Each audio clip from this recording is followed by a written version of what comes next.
amount of time and effort the President has invested personally in encouraging our preparation for this summit. And it is only right that we acknowledge and pay tribute to the energy, creativity, and insight with which he has begun the task of resetting the agenda for the economic regeneration of our country. We wish you every success, Mr. President.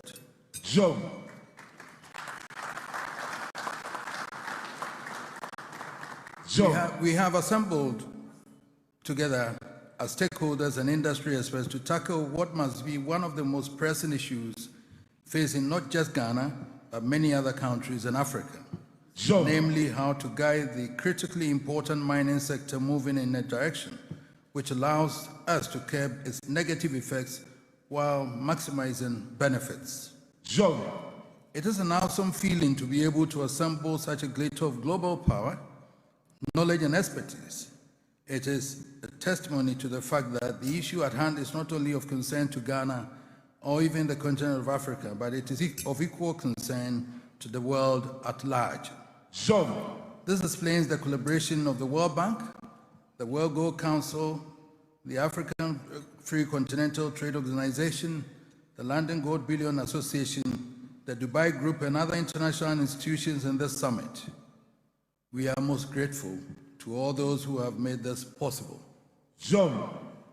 We have also been fortunate to enjoy the fruitful collaboration, support, and encouragement of the diplomatic missions of the United Kingdom, Canada, Australia, and of course, our sister African countries, the Republic of Guinea, South Africa, and Nigeria. We are particularly proud to welcome the delegation also from Guinea, whose presence underscores the level of importance this must be to the continent of Africa. We also acknowledge the moral support of Ambassador Virginia Palmer, the United States ambassador, who also gave my son all the support in organizing this. Excellency the President, Excellencies and Honorable Ministers, distinguished guests, the August audience has been assembled today to begin a 3-day dialogue on the mining industry in Ghana and Africa. Mining has always been critical to Ghana and to the African continent. As you will recall, until a mere 70 years ago, we were called the Gold Coast, reflecting the prevalence of the precious metal in our land. Mining has been the bulwark of our economy through the ages. It remains critical to our nation today, accounting for over 12% of GDP and providing the largest source of employment. Ghana is not the only African country for whom mining is so critical. Most African countries are as rich in mineral resources and are dependent on mining for the raw materials they export to earn the foreign currency they need for development. We also need to underscore the fact that the producer countries are not alone in the reliance upon the mining industry. Mining is equally critical to the global economy because they provide the bulk of the raw materials that feed the industries of the globe and create employment for millions around the world. It is the reason the global market has to be concerned with any developments that threaten to impact negatively on the industry. The universal concern about the impact of illicit mining on the environment in Ghana is therefore perfectly understandable and very much welcome. The pollution of our water bodies, the destruction of our forest space, and the degradation of our virgin lands cannot be allowed to continue unchecked. They exacerbate the destruction of our environment and multiply our vulnerability to the effects of climate change. It cannot be denied that a cocktail of regulatory failures, political miscalculations, and corruption have combined to make the task of curbing the menace more challenging. But there's no issue here which is insoluble. We have an opportunity to calmly dissect the policy options and tools available to deal with the problem. I feel sure it is within the capacity of this gathering of industry experts, end users, and policymakers to fashion our solutions that work for the good of the nation. I feel obliged, however, to call for a sense of perspective. The mining industry has had its challenges in recent years, symbolized more forcefully by the near collapse of Anglo Gold Ashanti in Obuasi. But Obuasi is back on track, and overall, the industry to me is in robust health. Almost all our major companies are improving on their performance. The emergence of the new Gold Board is a creative initiative with new horizons for the industry, increasing the raising prospects for more investments and higher yields. As I'm sure we will hear from the king later, irresistible. It injects a new agency to the challenges we are trying to address. The clear, unambiguous message I glean from the new era is that Africa must chart a new path towards the last quarter of the first century of our post-colonial experience. The record of our first half century of independence has been unremarkable, to say the least. And no matter how we seek to justify our failings, the point is that we cannot persist with failure into the last quarter of the century. The world is telling us that it is crunch time for our beloved continent. Crunch time for every African nation, from east to west, north to south, to position herself for a new approach to the development of the continent. Fortunately, leaders like President Mahama have emerged with a vision fully aligned with what would be the best interest of the continent.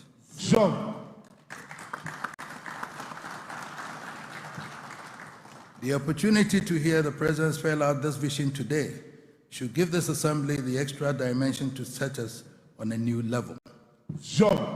Gold, diamond, platinum, and the critical minerals represent the ultimate in the grace of God to mankind, or if you prefer, the ultimate of nature's gift to man. They are not of yesterday.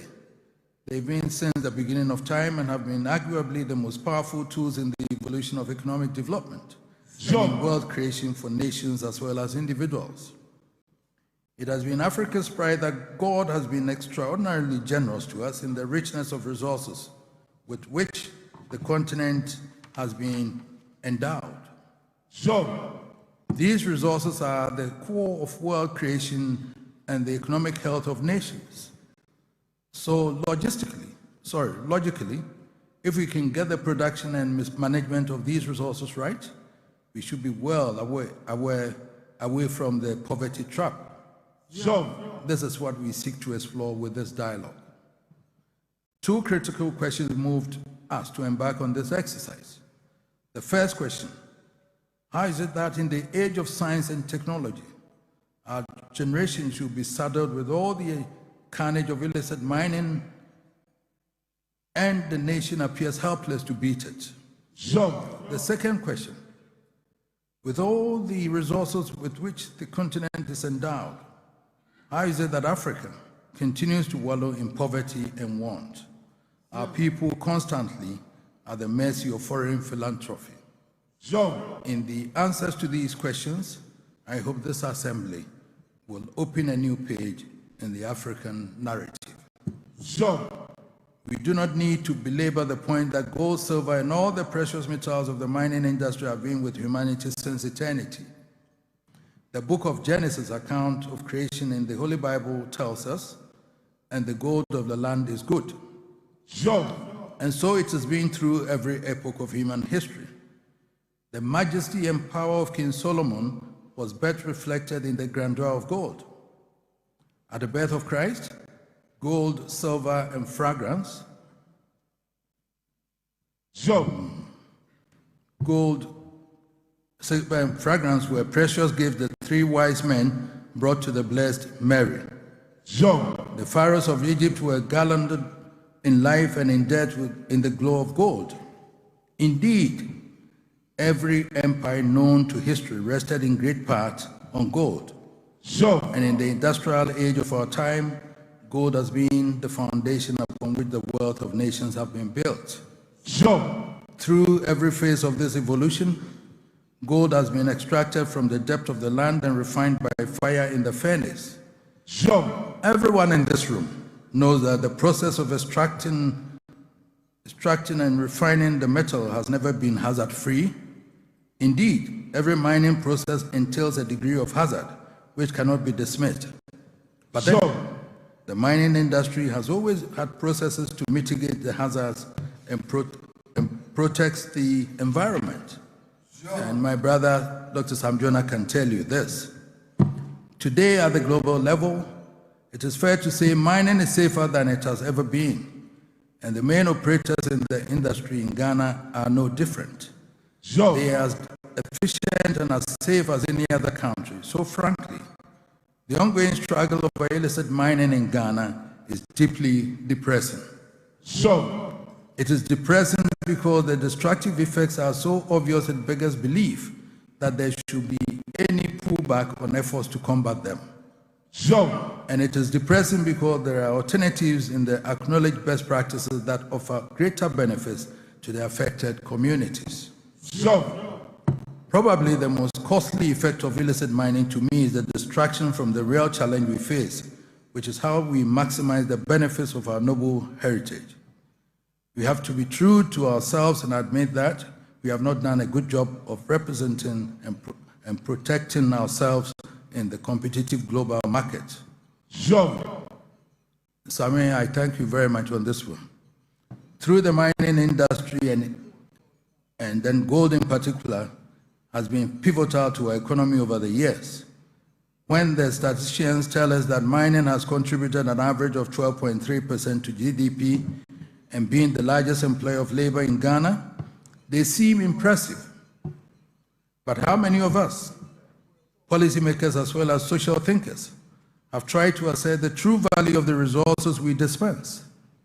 How many have followed the value chain to the final consumer to calculate the true value of what we sell as raw materials?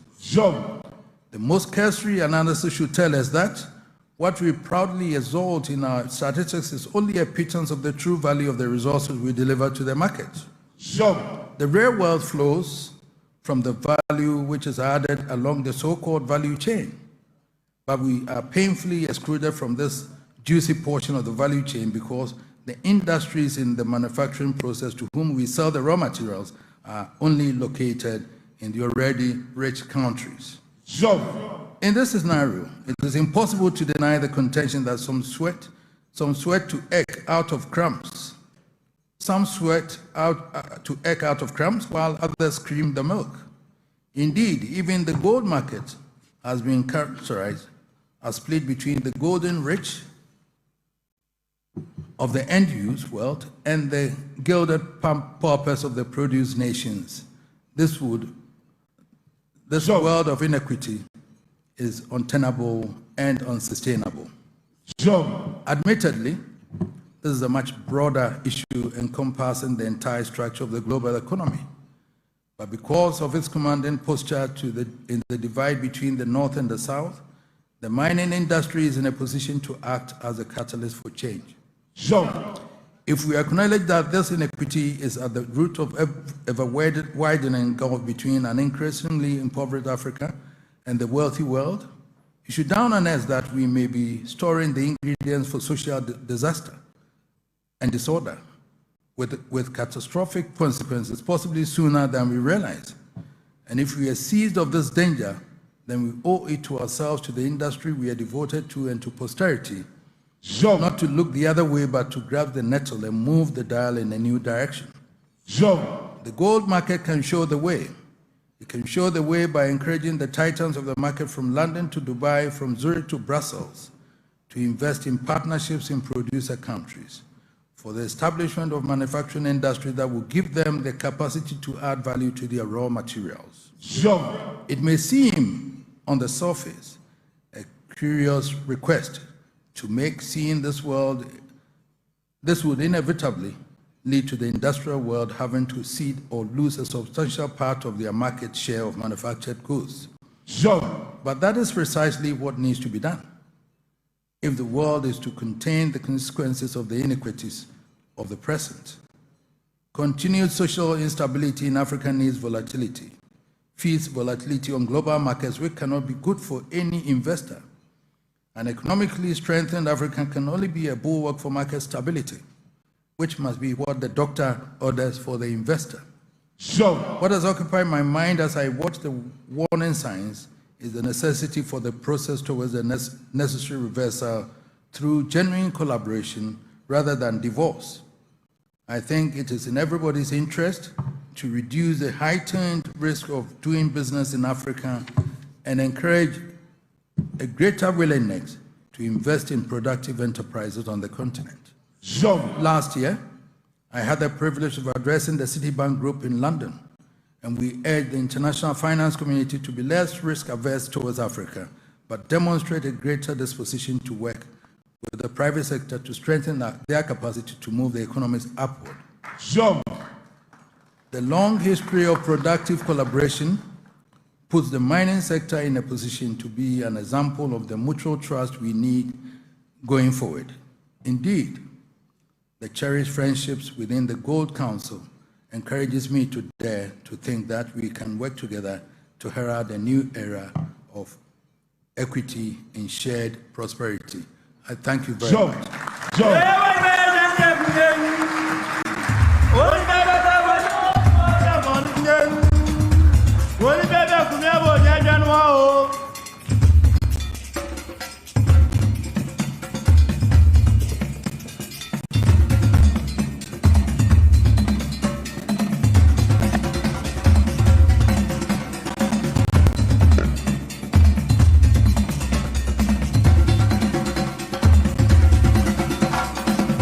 Please be seated. And with a voice that echoes the counsel of his ancestors and the clarity of a forward-thinking statesman, please help me appreciate our King, His Majesty Otumfuo Osei Tutu.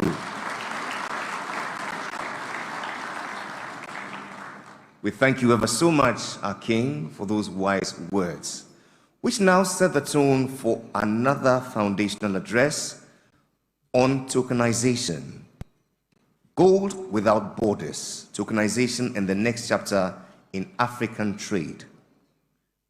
Your Excellency the President, Your Majesty, distinguished ladies and gentlemen,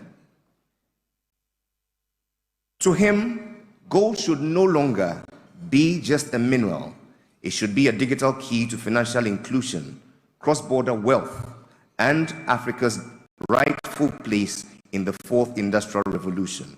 It is with such a rich perspective he joins us to navigate on this transformative theme, gold without borders, tokenization, and the next chapter in African trade.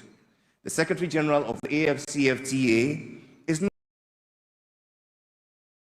not just a diplomat, but a revolutionary architect of Pan-African free trade zone, unlocking borders, dismantling barriers, and igniting a new era of shared prosperity.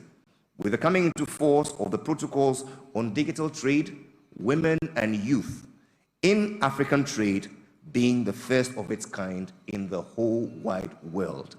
Mr. President, Your Majesty, distinguished ladies and gentlemen, I give you His Excellency Wamkele Mene.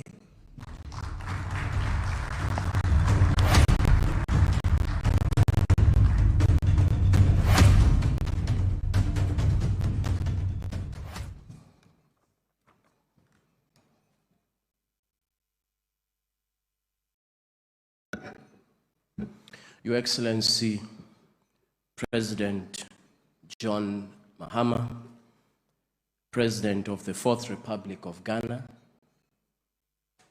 His Majesty Otumfuo Osei Tutu II, Your Excellency, President John Kufuor, former President of Ghana, Honorable Minister Emmanuel Ama Kofi Boa, Minister of Lands and Natural Resources, Honorable Ministers from the Government of Ghana, Ministers from across the length and breadth of our continent, Your Excellencies, High Commissioners, Ambassadors, distinguished leaders in the mining sector, ladies and gentlemen, it is indeed a pleasure and an honor for us to be invited to participate in this inaugural event. If I may congratulate His Majesty the King for the vision of convening us here to elaborate on the sustainability of the mining sector, not just in Ghana, but throughout the whole African continent. I also want to thank His Excellency President Mahama for his patronage of this event and for also his vision of sustainability of the mining sector. The AFCFTA Secretariat and the African Union, which I have the honor to represent here today, is proud to be associated with this event. It is, of course, fitting that we endorse and fully support this event. The government of Ghana has been instrumental in the success of the AFCFTA, in establishing a significant presence here in Ghana. The AFCFTA Secretariat is the largest African Union presence outside of Addis Ababa. I came here on the 15th of August 2020 to start the Secretariat. I was the only one in the Secretariat. Today, as we speak, we have 200 officials from across the African continent, representing different languages, different regions of our continent. And the reason we have been able to succeed in this mission is because of the support of the government of Ghana. As we speak, there are 49 state parties to the agreement establishing the AFCFTA, the fastest ratification of any instrument in the African Union, indeed, even under the Organization of African Unity. All of the protocols that our heads of states directed that we negotiate and conclude have been concluded. We are now transitioning to implementation mode to address Africa's pressing challenges, and the sustainability of the mining sector, indeed, is one of the challenges that we must confront. I therefore want to once again express my profound appreciation to the government and the people of Ghana for the successful implementation of the AFCFTA and the establishment of the Secretariat in 2020. As was noted, we meet at a time of profound global uncertainty, marked by shifting geo-economic tensions, the weaponization of trade policy, investment nationalism, industrial nationalism. Indeed, the continent of Africa must respond to these challenges. This imperative is reinforced by the ongoing strategic competition, which is increasingly defined by an approach that says me first, others last. Where does the African continent land in this environment? This dynamic makes it all the more urgent for Africa to deepen continental integration, to strengthen our resilience, and assert the economic interests of our continent more boldly on the global scale, especially as changes in global trade policy are looming, including the uncertainty of the future of AGOA. The operationalization of the AFCFTA offers the continent of Africa a transformative opportunity to drive industrial development, to drive sustainability, and to create a domestic market in Africa. The AFCFTA is a homegrown initiative rooted in Africa's own vision of prosperity. As a flagship project of Agenda 2063, the AFCFTA embodies our collective ambition to enhance intra-Africa trade, to ensure our own economic sustainability as a continent, and to see through the vision of our founding mothers and fathers when in May 1963, in the historic city of Addis Ababa, expressed a vision of a united Africa with an end to colonialism, and more importantly, a vision of economic integration. It is therefore befitting that the AFCFTA Secretariat is here in Ghana, a country that has always been at the vanguard of leadership in Africa. Key to the success of this agenda in this changing global environment will be how our continent leverages on digital technologies for sustainability, for inclusion, for poverty eradication, and to create jobs for millions and millions of young Africans. The Protocol on Digital Trade of the AFCFTA, which our heads of states adopted in February, is now in implementation mode. It is the first of its kind around the world and addresses very important aspects of Africa's digital economy, including payments, interoperable payment systems, movement of data, the commercialization of data, and the right to move data throughout the continent. Therefore, the gathering here today, over the next few days, is timely and indeed is consistent with the ambition of the Protocol on Digital Trade of the AFCFTA. The theme that I have been invited to address, I quote, "Gold without borders, tokenization and the next chapter in African trade," unquote, is indeed, as I mentioned earlier, timely. The Protocol on Digital Trade provides the legal framework for us to explore the sustainability of the mining sector, leveraging on digital technologies. Gold tokenization offers a practical demonstration for operationalization of the AFCFTA's digital framework, including the reduction of transaction costs, boosting intra-Africa trade in the mineral sector, improving traceability, and enhancing financial inclusion.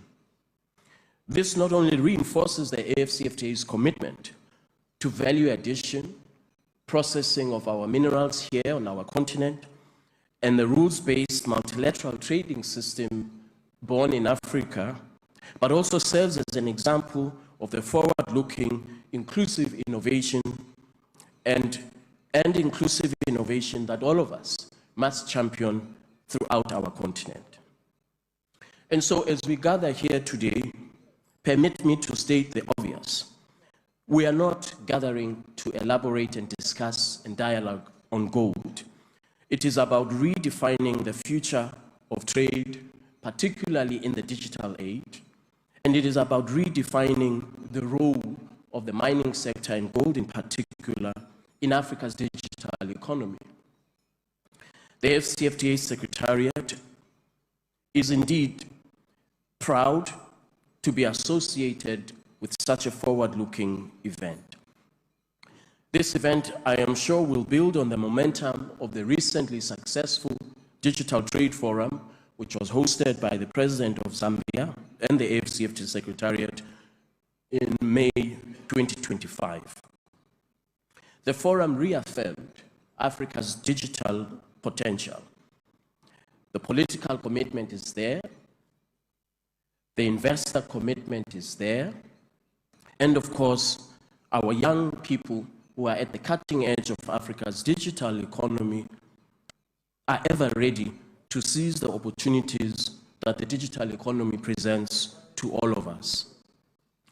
The International Financial Corporation estimates that by the year 2035, Africa's digital economy will be in excess of over 712 billion United States dollars, contributing over 6% to Africa's GDP. This is an immense opportunity that all of us must take advantage of. Our continent is a major gold producer, contributing over 1,000 tons in 2023, which is more than 20% of global output.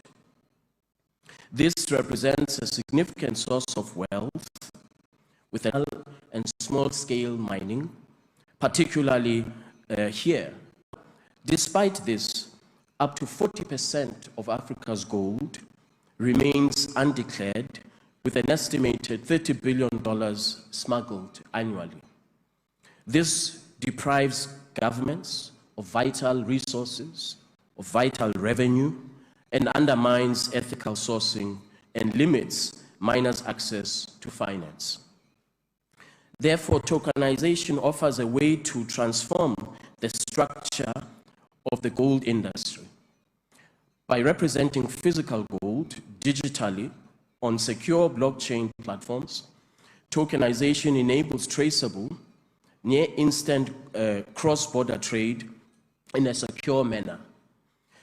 Globally, this model is gaining traction, with over $2 billion in tokenized gold assets as of 2024 alone, signaling rising investor confidence. Tokenization also presents the opportunity for us, as I mentioned earlier, to reduce costs, to ensure efficiency, and to expand on our ambition of financial inclusion.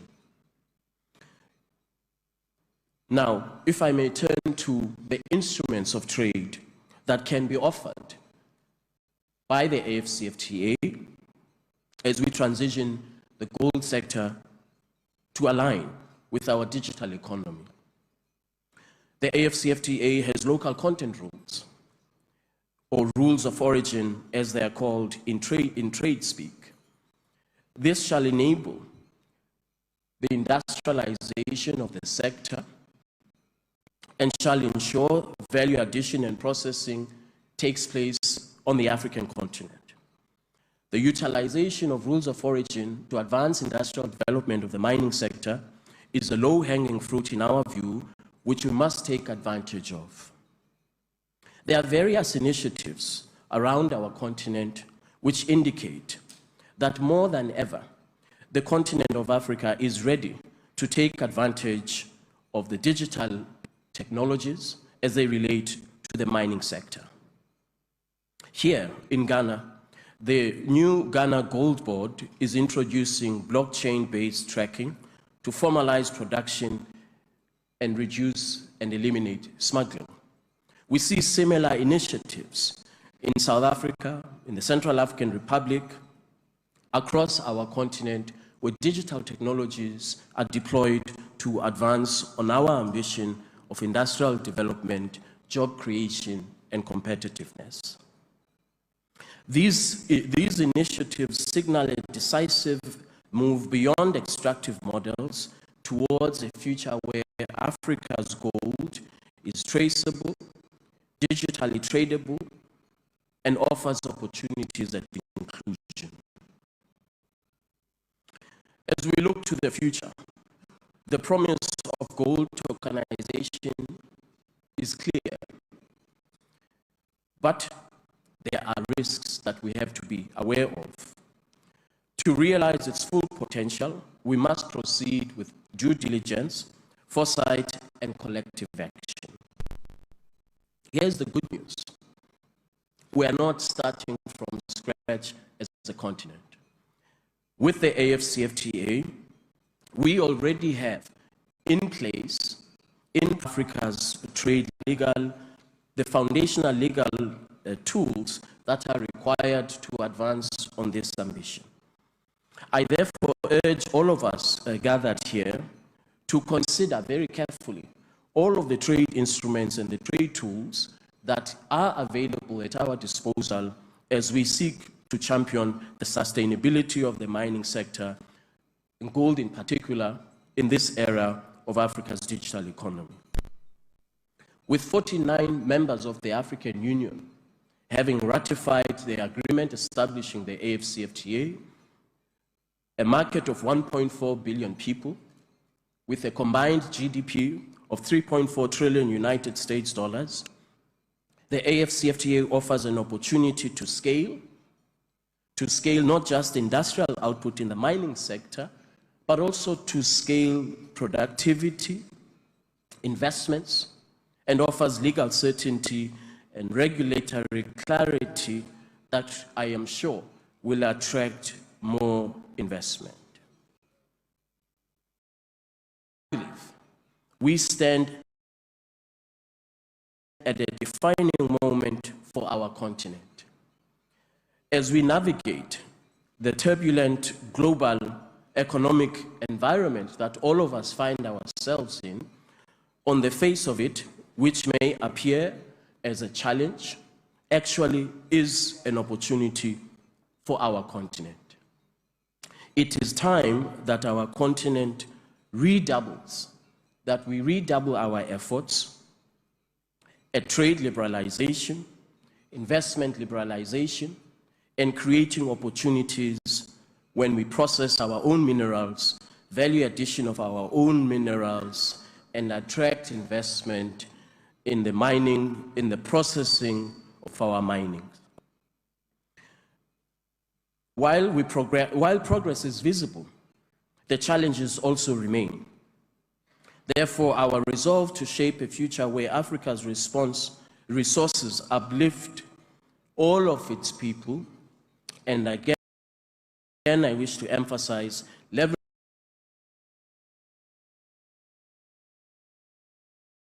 on digital technologies, this shall require that through innovation, collaboration, and leveraging on technologies, we have an opportunity to turn this vision into inclusive growth opportunities for all.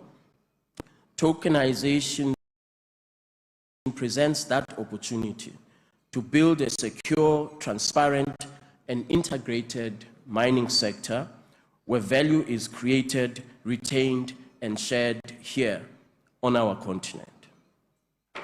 Allow me, as I close, to once again express my immense appreciation to the government and the people of Ghana, and also to His Majesty the King, for the vision of convening us here to elaborate on the future of gold and the mining sector in particular. It is through Ghana's proactive and unwavering commitment and support of the AFCFTA that we are able today to proudly claim that not only do we have the world's largest free trade area, but also we are at the cutting edge of digital innovation through the protocol on digital trade. We also claim with pride that for the very first time around the world, we have a protocol on women and youth in trade, which does not exist anywhere else, which is able to ensure that we deliver on the promise and the aspiration of inclusivity, creating opportunities for women-owned and youth-owned businesses, and that we move beyond aspirations, which are, of course, important, but that we codify into legally binding commitments these aspirations of creating opportunities for small medium enterprises that are owned by women and young people. With these words, I wish to thank all of you for your attention, and I wish us good deliberations over the next few days. I thank you very much.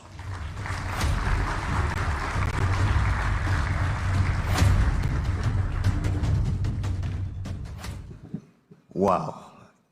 An unshakable advocate for Africa's economic sovereignty and a leader at the forefront of rewriting Africa's trade destiny. Please, His Excellency Wamkele Mene is yours for the applause. A grateful continent says thank you for all that you do and call on us to do. We now want to have another perspective, that of Ghana's vision for a sustainable artisanal and small-scale mining sector. In line with global demand for critical minerals, Ghana is advancing plans to scale up exploration and extraction of strategic resources such as bauxite, lithium, and others. The government is positioning the artisanal small-scale mining sector as a cornerstone of its green industrial efforts, making 2025 a pivotal year for investment opportunities in Ghana's ASM mining sector. But we ask, what is Ghana's plan or Ghana's vision for sustainable artisanal and small-scale mining sector? it falls to a distinguished public servant who currently serves as Ghana's Minister for Lands and Natural Resources, an MP for Lembele, who comes to us undoubtedly with a track record that is unsurpassed, given his legacy as Ghana's former Energy and Petroleum Minister, and ladies and gentlemen, having transformed Ghana's energy landscape through the landmark Sankofa and 10 oil field development that powers our nation till date. Make welcome, yours and mine, the Honorable Emmanuel Ama Kofi Boa.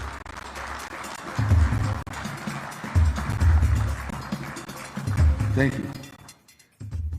Your Excellency, John Dramani Mahama, President of the Republic of Ghana, Your Majesty, Otumfuo Tutu II, the Santihini, Your Excellency, President John Otumfuo, a former president, Your Excellencies, colleague ministers from the continent, distinguished guests, ladies and gentlemen. We are gathered this morning to explore innovative ideas. We are gathered this morning, as Otumfuo has stated, to talk about artisanal small-scale mining, a trade that has been as old as we have been around, but a trade that in the 21st century has really been a real challenge. And this morning in my presentation, you will see that I will be washing Ghana's dirty laundry publicly. But I'm doing so for good reasons.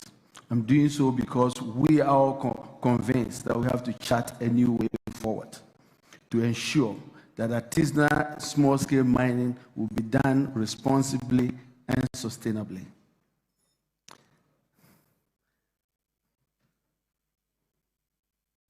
As I've said, globally, this is a trade that has been around for a long time. 45 million people around the globe are engaged in this trade. It started off with hammers and chisel, rudimentary methods of mining, and has really metamorphosed into a very sophisticated method. Now,